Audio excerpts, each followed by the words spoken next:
Assalamualaikum warahmatullahi wabarakatuh. Salam sejahtera bagi kita semua. Om Swastiastu, Namo Buddhaya, salam kebajikan. Selamat pagi, salam hangat, dan selamat datang kepada seluruh hadirin pada acara ini. Semoga kita semua dalam keadaan sehat dan selalu bersemangat. Hari ini, izinkan saya berbicara mengenai topik yang sangat penting dan sedang menjadi perbincangan akhir-akhir ini, yaitu mengenai ketidakmampuan membaca di usia remaja. Salah satu kunci utama agar terciptanya suatu kecerdasan yang dimiliki oleh seseorang adalah kemampuan dalam membaca.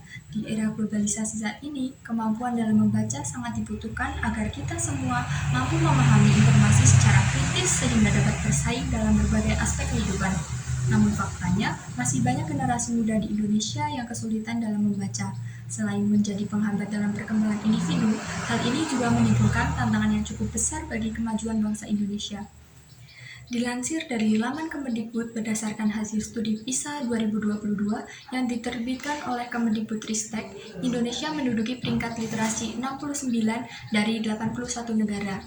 Dibandingkan peringkat PISA tahun 2018, Indonesia naik 5-6 posisi pada tahun 2022. Meskipun terjadi peningkatan yang cukup tinggi, namun peringkat literasi di Indonesia masih tergolong sangat rendah. Data statistik dari UNESCO menunjukkan minat baca masyarakat Indonesia sangat mengkhawatirkan, yaitu 0,001% saja. Artinya hanya terdapat 1 dari 1.000 orang di Indonesia yang rajin membaca. Hadirin sekalian, perlu diketahui bahwa beberapa waktu lalu sempat viral video yang menunjukkan puluhan pelajar siswa SMP yang belum bisa membaca.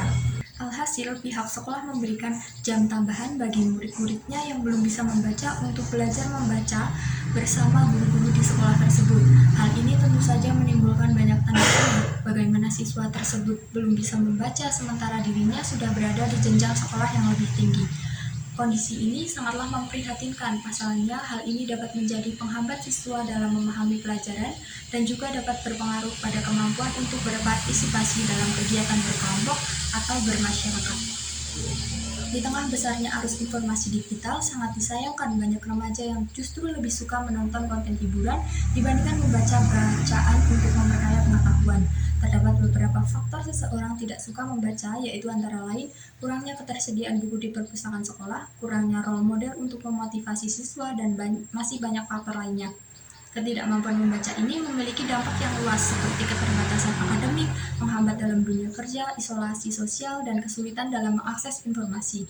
Lalu bagaimana upaya untuk solusi yang dapat kita lakukan untuk menangani masalah ini? Upaya yang pertama yaitu meningkatkan layanan perpustakaan sekolah maupun masyarakat seperti menyediakan berbagai variasi buku bacaan, penataan ruang yang rapi, dan menarik sehingga dapat meningkatkan minat baca masyarakat.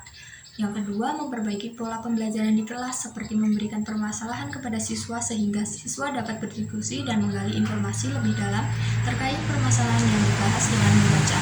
Yang ketiga, membiasakan membaca sejak dini, seperti membacakan dongeng sebelum tidur.